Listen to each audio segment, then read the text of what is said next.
అసలు మనం చేస్తుంది యోగాయేనా? ఈ ప్రశ్నకి సమాధానం మీకు మీరే తెలుసుకోవచ్చు.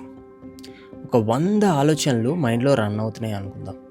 ఒక 15 మినిట్స్ ఏదైనా ఎక్సర్సైజ్ కానీ, లేదా యోగా ఆసనాలు గానీ మీరు చేశారు. అండ్ మైండ్‌లో ఉన్న ఆలోచనలు తగ్గి కాస్త కామ్ అయినట్టు మీకు అనిపిస్తుందా?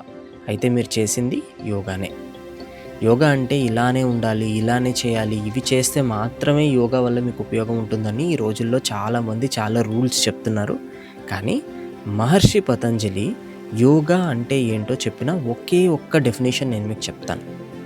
యోగా చిత్త వృత్తి నిరోధ. మన మైండ్లో ఆలోచనలు తగ్గించి మనల్ని ఈ క్షణంలోకి తీసుకొచ్చే ఏ సాధన అయినా యోగానే. మనం చేసే ఆసనాలు, ప్రాణాయామాలు మన మైండ్లో ఉన్న వృత్తి అంటే డిస్టర్బెన్సెస్ని క్లియర్ చేయడానికి ఒక ప్రాసెస్ మాత్రమే. నెక్స్ట్ టైం మీరు యోగా కరెక్ట్గా చేశారా లేదా అనే అనుమానం మీకు వస్తే ఈ ఒక్క విషయం గమనించండి.